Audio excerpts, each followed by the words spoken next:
week we looked at Psalm 23.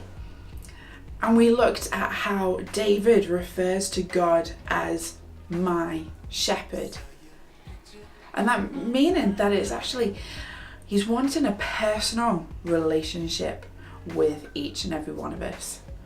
That there's one shepherd and one sheep. It's a one-to-one thing. It's personal.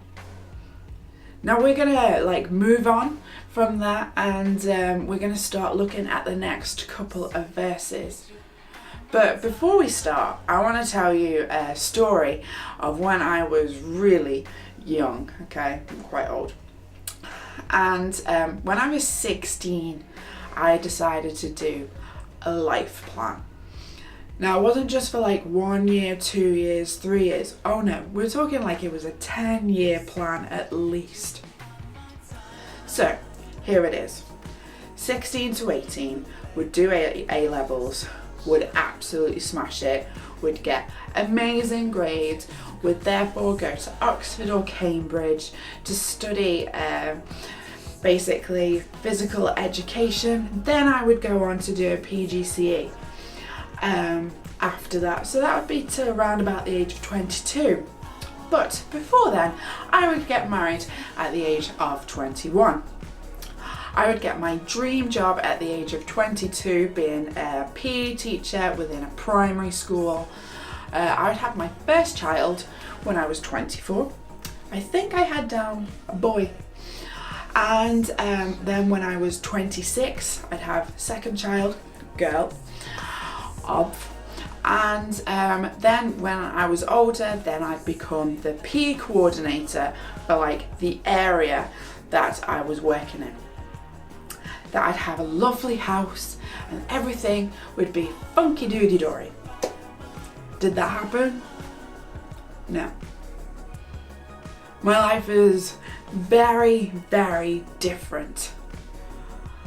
I didn't get good grades at A-levels. I did go to an amazing university, but it wasn't Oxford or Cambridge. And I did manage to study physical education, but I didn't study to be a teacher. And when I finished my degree, I thought, oh, should I do a PGCE? And I decided, actually, do you know what? No. But I didn't have a clue what I wanted to do. What I thought I wanted to do was be a teacher. And all of a sudden, that kind of went out the window. So I started working for an organisation where basically sold furniture. It was really fun. I really enjoyed it. Then I became a children's and youth worker for a church, and then I moved on to become a children's work manager within a Christian organisation, and then I'm a children's and youth worker within the church that I am currently at. I'm not married. I don't have any kids. Now, that doesn't mean that amazing things haven't happened in my life. I love what I do. It's not what I plan to do, but I love it probably more than teaching itself. Okay, I'm not married, I don't have children, but I have amazing family. I have got 2 nieces, 2 nephews that I love to pieces. Okay, I have 2 brother-in-laws that are absolutely incredible. And I have so many special people around me that I know love me dearly, and I definitely love them dearly. Now, was it according to what I wanted when I was 16? No. And when I look back on it, though I see that this plan that has happened, how my life has turned out, is so much better, it doesn't mean that sometimes I don't feel disappointed that some things never happened, or I don't feel hurt about some things that happened. But I know that God restores my soul. Let's read the next part of Psalm 23 together.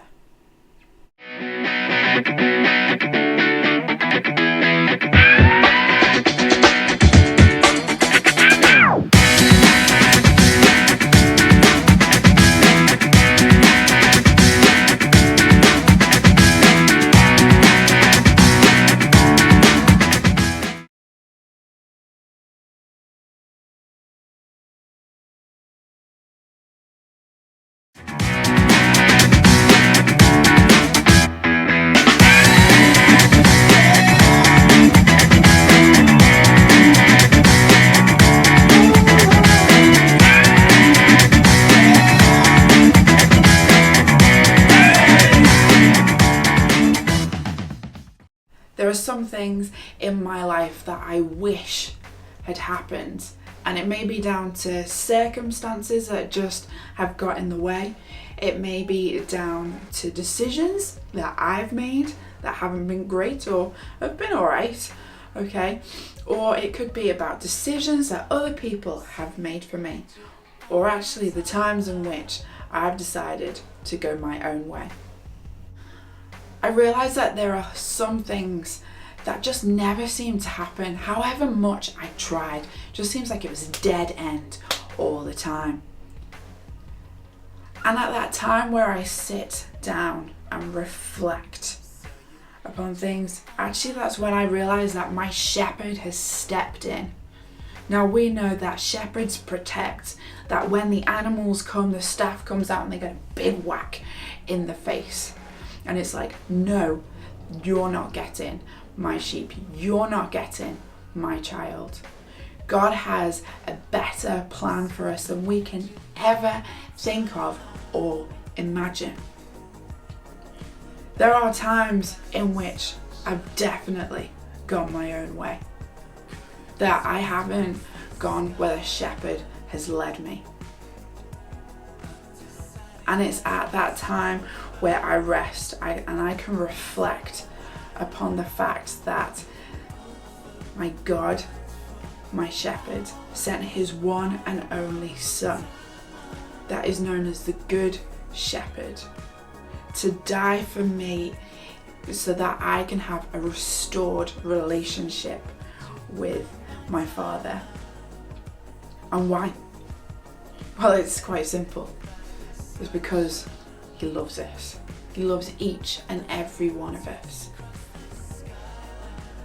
At that place of rest, our relationship with God can be restored through Jesus.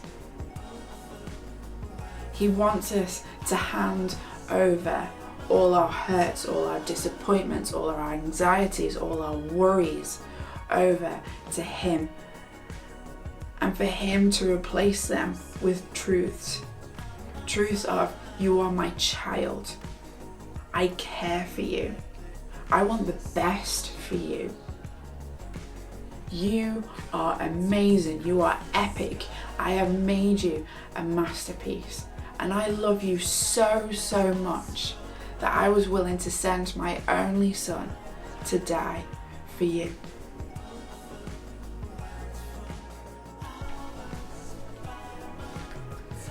There's a song in the playlist that I would love you to listen to, but I'm just going to read some of the lyrics that I particularly want you to pay attention to.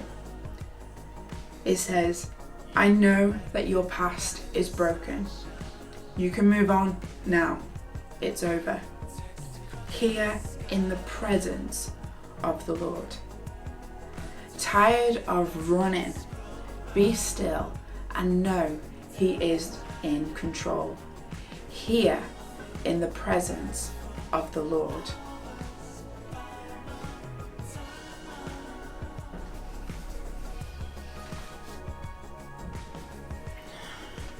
When you're listening to that song that's in the playlist, I want you to simply ask, God, what do you want to say to me through this song? Now, it is a great song, but there'll be one thing that really stands out to you in that, and it'll be totally different to what stands out for me. But that one thing that stands out to you, that's God speaking to you. So, listen, because he wants to speak to you.